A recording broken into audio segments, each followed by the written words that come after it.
प्यारे बच्चों, चकमक बाल विज्ञान पत्रिका अगस्त 2016 में छपी एक कहानी जो संदीप नाइक की पोस्ट से ली गई है। अम्मा की ईद का पाठ करेंगे। अम्मा की ईद। बात उन दिनों की है जब हम बहुत छोटे थे, जब अब्बा की दिहाड़ी के 14 रुपए पूरी तरह खत्म हो जाते, तब अम्मा हमारा पसंदीदा पकवान तैयार करती। तरकीब ये थी कि सूखी रोटियों के टुकड़े कपड़े के पुराने थैले में जमा होते रहते और महीनों के आखिरी दिनों में उन टुकड़ों की किस्मत खुलती। पानी में भिगोकर उन्हें नरम किया जाता, फिर एक दो मुट्ठी बची हुई दालों और सिलबट्टे पर पिसे हुए मसालों के साथ इन्हें पतीले में पकने को छोड़ दिया जाता। पककर वो एकदम मज़ेदार हलीम सा बन जाता। हम सब बच्चे उंगलियां चाट कर उसे ख़त्म कर जाते। अम्मा के लिए पतीले की तह में लगे कुछ टुकड़े ही बचते। उनका कहना था, खुरचन का मज़ा तुम लोग क्या जानो। अम्मा ऐसी सुघड़ थीं कि एक दिन गोभी पकाती तो अगले दिन उसी गोभी के पत्तों और डंठलों की सब्जी बना देती। और ये कहना मुश्किल हो जाता कि गोभी मज़ेदार थी कि डंठलों की सब्जी। अम्मा जब बाजार जाती तो इस्लाम दर्जी की दुकान के कोने में पड़ी कतरनों की पोटली बना लाती। कुछ अरसे बाद एक कतरने तकिए के नए गिलाफों में बदल दी जाती, क्योंकि बकौल अम्मा एक तो महंगी रुई और फिर रुई के तकियों में जरासीम यानी कीटाणु बसेरा कर लेते। कतरनों से भरे तकियों में अम्मा रंग बिरंगे धागों से फूल पत्ती काट देती थी। कभी जब लाड़ आ जाता तो कहती, तुम शहजादे शहजादियों के तो नखरे भी निराले हैं, सोते भी फूलों पर सर रख कर हो। ईद के मौके पर मोहल्ले भर के बच्चे इस्लाम दर्जी से कपड़े सिलवाते। हम जिद करते तो अम्मा कहती कि वो मजबूरी में सिलवाते हैं, क्योंकि उनके घरों में किसी को सीना पिरोना नहीं आता। मैं तो अपने शहजादे शहजादियों के लिए हाथ से कपड़े सिलूंगी।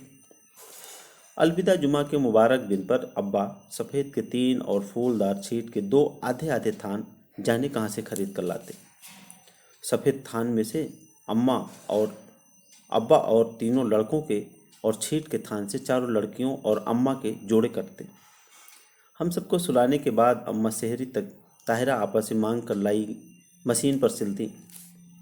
ताहिरा आपा हर साल इस शर्त पर मशीन देती कि उनका और उनके मियाँ का जोड़ा भी अम्मा सीकर दे देंगी।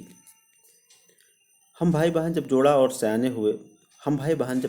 सयाने हुए तो अजीब सा लगने लगा कि मोहल्ले के सारे बच्चे बच्चियां तो नए रंग के चमकदार कपड़े पहनते हैं, मगर हमारे घर में सब एक ही तरह के।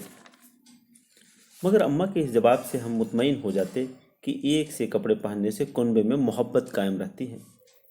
और फिर ऐसे चटक मटक कपड़े का आखिर क्या फ़ायदा जिन्हें ईद के बाद तुम इस्तेमाल ही न कर सको। ईद उल फितर पर अब्बा हम सब भाई बहनों को एक एक मकई वाला बड़ा सिक्का देते थे। इसके इंतज़ार और खर्च करने का प्लान बनाने में चांद रात यानी ईद से पहली रात आंखों में कट जाती। सुबह सुबह नमाज के बाद हमारी खरीदारी शुरू हो जाती। हम सबसे पहले फूलचंद के ठेले के एक एक पन्नी वाला चश्मा लेते। इसे पहनकर ज़मीन पर गड्ढा गड्ढा दिखता। फिर सब लाल जुबान, चूरन और इमली खरीदते। वही बगल में सजे मिट्टी के खिलौनों को बस छू कर ही खुशी जाहिर कर लेते। एक बांसुरी लेता, दूसरा गुब्बारा और तीसरा लट्टू।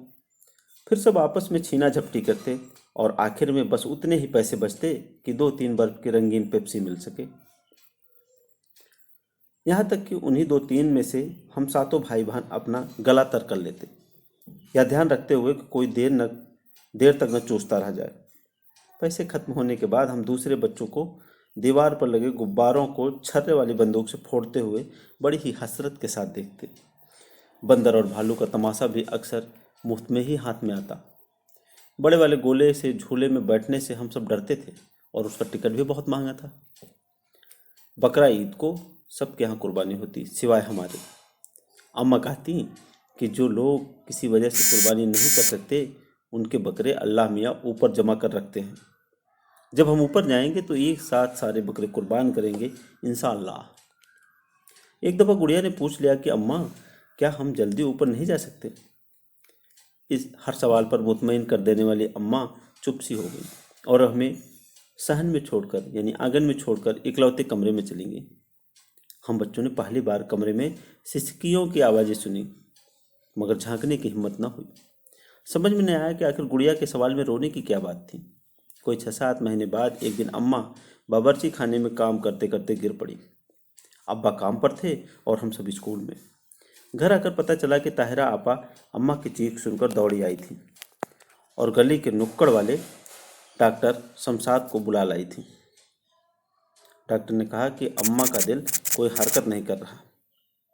जनाजे के बाद एक रोज़ गुड़िया ने मेरा हाथ जोर से पकड़ लिया और कहते हुए फूट पड़ी, खुद तो ऊपर जाकर अगली ईद पर अकेले अकेले बकरे काटेंगी और हमें यही छोड़ गई। ओह अम्मा,